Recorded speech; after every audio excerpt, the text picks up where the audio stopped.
Hey everybody, this is my game 3, and I got, this is probably the lowest rated player that I played in the whole event, so I was playing in the under 2100 section because I wanted to play stronger players and take less risk and have, nicer games, but this guy was rated just under 1400, and which to me is scary, because if I lose, I drop all kinds of rating points, and 1300s can be tough.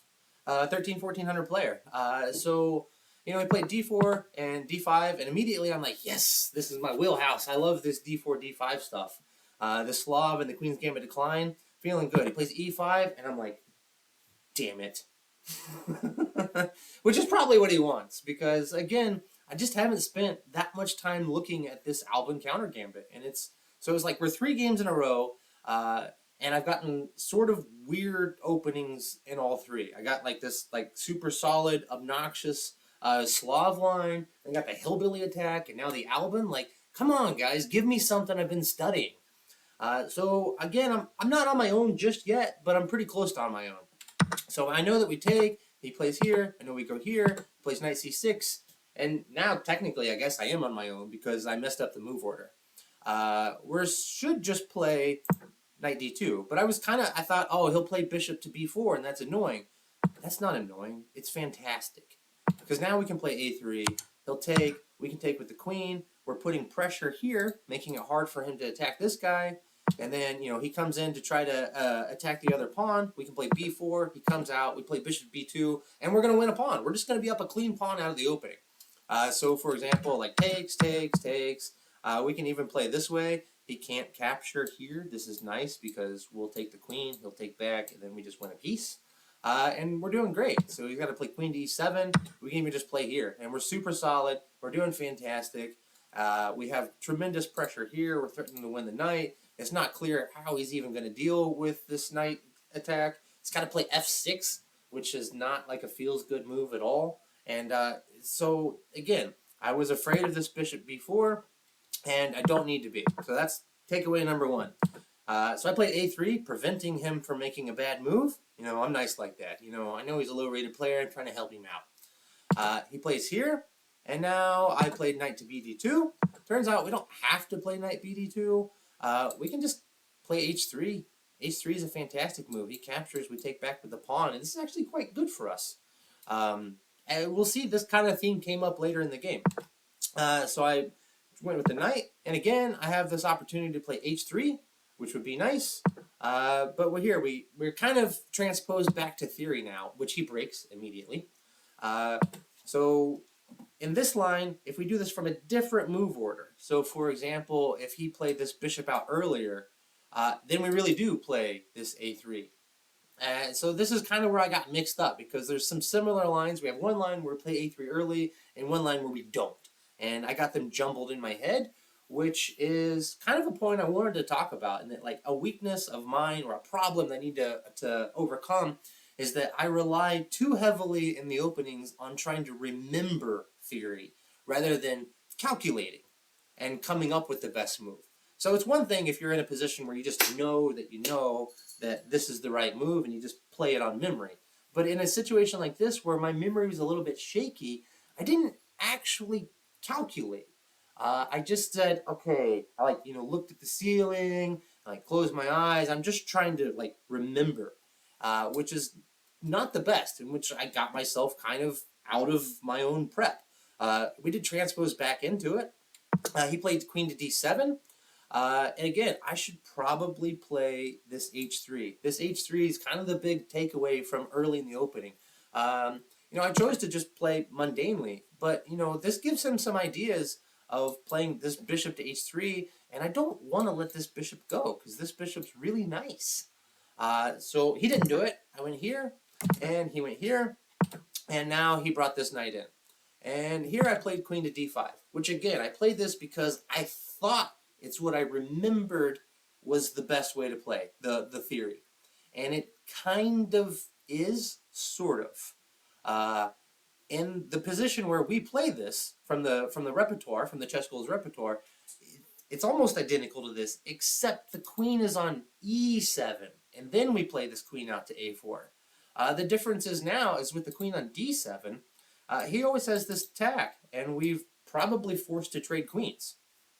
So instead of coming out to queen to a4, just b4, threatening b5, and getting some attack going, which would be quite nice.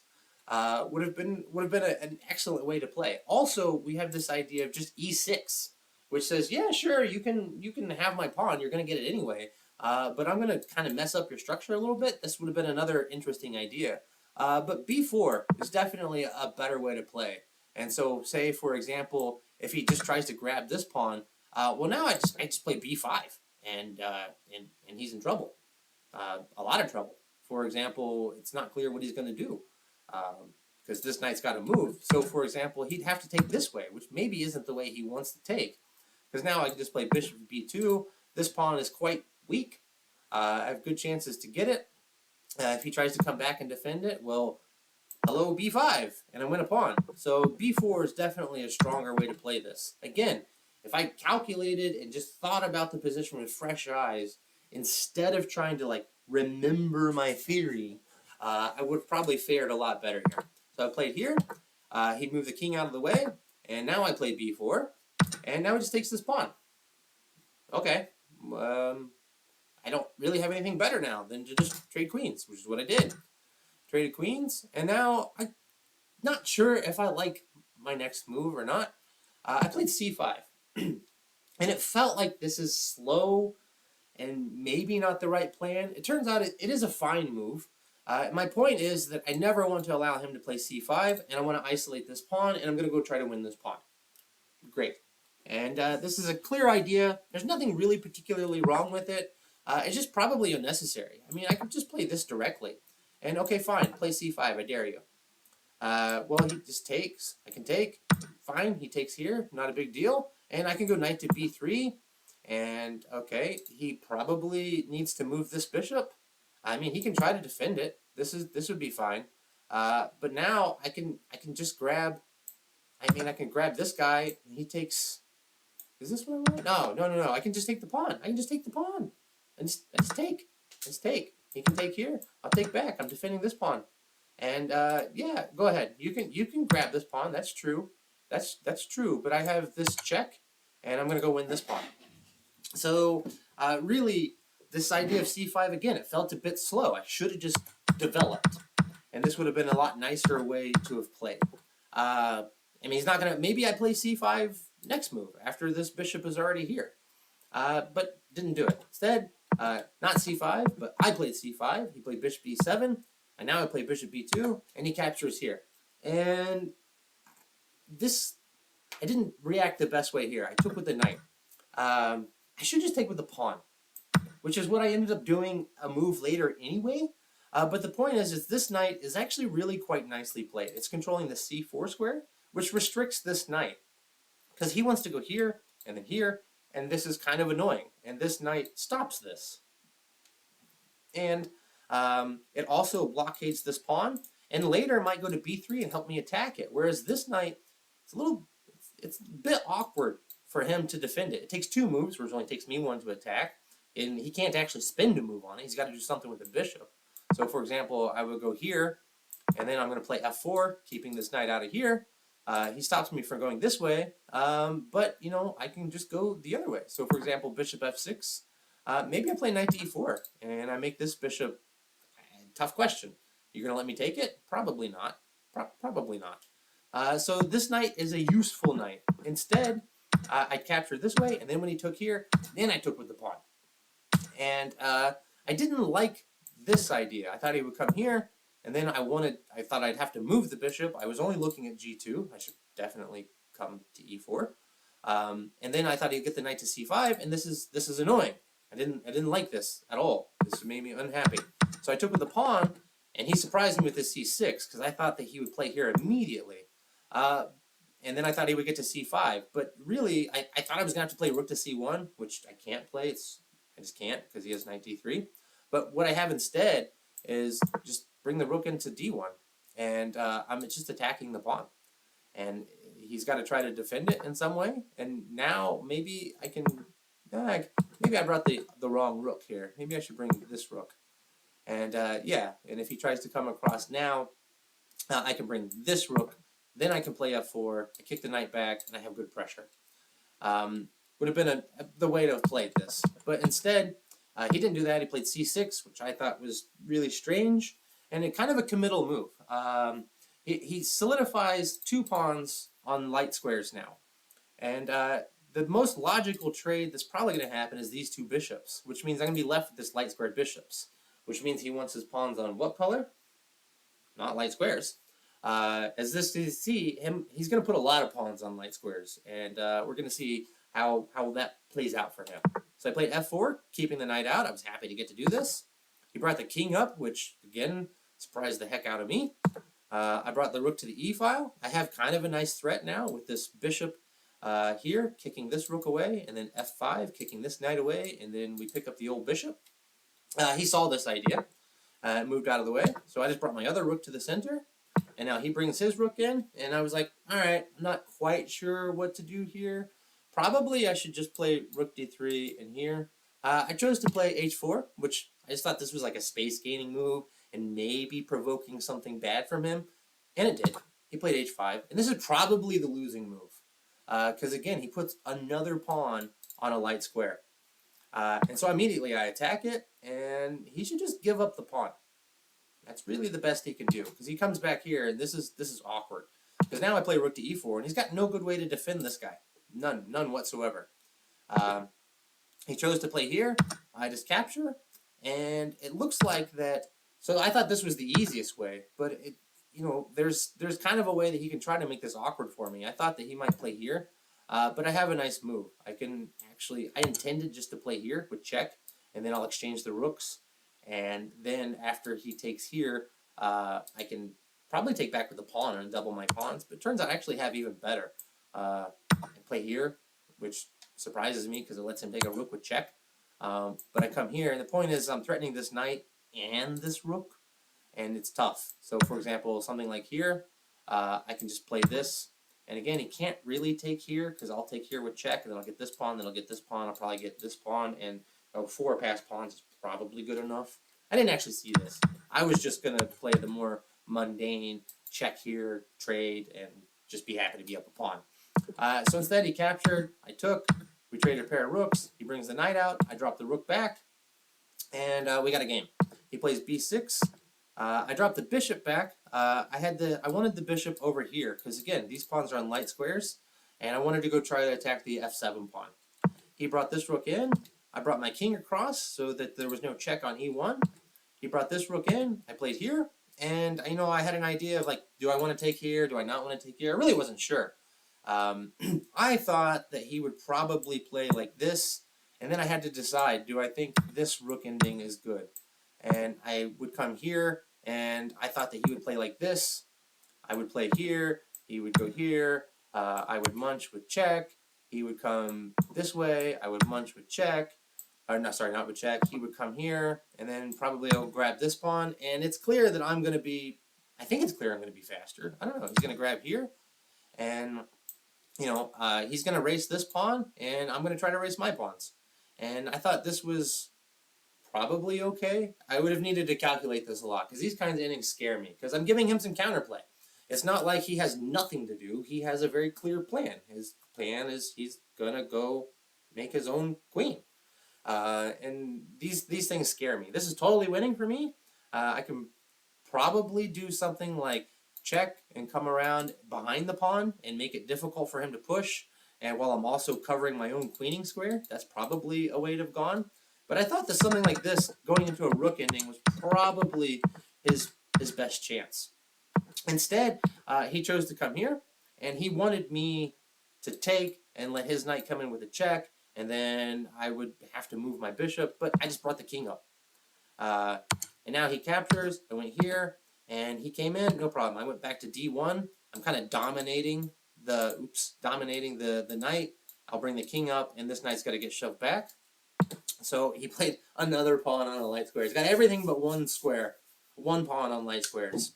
And so I bring the king up, come here, I come here, and this move surprised me. I thought that he would try to keep the blockade and just move the king back and forth between here and ask me to find a way to make progress. So for example, like here, And then I had, this is similar to the way the game ended because I do have to figure out like what am I going to do, and probably I have a couple ideas. At some point, maybe I'll play f3 g4 and try to create a pass pawn on this side. So maybe put the bishop here, maybe put the king here, and then play and try to attack these pawns. And my other idea is that maybe I'll go put the king on a5 and play h4, b4 and try to attack that way. And maybe if I'm going to go for that plan, I put the bishop here on f3 and, you know, just try to shoot this pawn, maybe just shoot this pawn up the board and try to capture here. But one of these two ideas is probably going to work. Instead, he dropped back, and I was, okay, let me improve my king a bit more. He brought his king over, and I played bishop to c4. I didn't really have an idea with bishop to c4. I was like, I'm just going to make a move and see what happens. Because, again, I'm trying to kind of figure out, like, which one of these breaks that I want to go for. Do I want to advance like this? Do I want to advance like this? Do I want to advance this way? I'm not sure yet. And I thought, well, let me think on his time a little bit and just make him make some moves, see what he does. And, well, he made it super easy on me. So he played b5.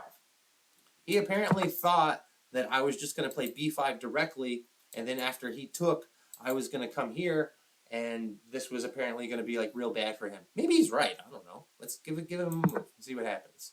If we play here, if I play b5 immediately, well, one, he can just play check, I guess. But let's validate his fears. So I say he takes, and I take this way. Yeah, this probably is quite good for me because, you know, he can give this check. I'll play maybe king to c4. I don't want to play here because he gets another check. And after knight to c5, I mean, I'll drop this guy back, and I don't know. I mean, this is probably again winning because at some point his king is going to have to leave these guys. His knight's already has. I don't know if I would have gone for this, but this was he was afraid of, and he's probably right to be afraid of it. But he reacted much, much worse. He didn't play this way. He played b5. And I just take en passant. He takes here, and this just makes it super easy. Because now I can make a pass pawn anytime I want. I played a4 immediately so that I can make a pass pawn. I don't want to let him play here when then a4 is a lot harder to engineer. So I play a4 immediately. He brought his king up. I just played bishop to f7. My point is that if he plays b5, I want to play a5. And then if he plays c5, I wanted to be able to put my king on c4. And that's what happened. I played here. I took, went here. And my king is going to try to come here and just escort this pawn. There's not really anything he can do about that. I give this check. He's forced to go in one of two directions. They're both bad for him. If he comes this way, then I can move this king up or maybe just advance the pawn. So he went this way to try to stop the pawn. But now my king gets in. So I went here. He just gives the pawn. I take this one for free. He brought the knight out. No big deal. Now I'm going to get in. And I drop this bishop back. And it's quite nice because I'm going to play here. I'm going to play here. I'm going to play here. I'm going to win the knight. Just a clean knight. And so here he resigned. He didn't go on further. So I think most of the instructive points in this game sort of happened earlier. I think the big idea about not trying to remember theory, but try to calculate your theory. And use a combination of calculation and memory, whereas I was relying much, much too heavily on just sheer memory, and I ended up making some moves that probably weren't optimal because I just thought that I remembered that they were the best. And then some other nice points were this idea of some h3 moves that I had available. So even h3 right now, and recognizing that like this kind of a position is totally fine for me.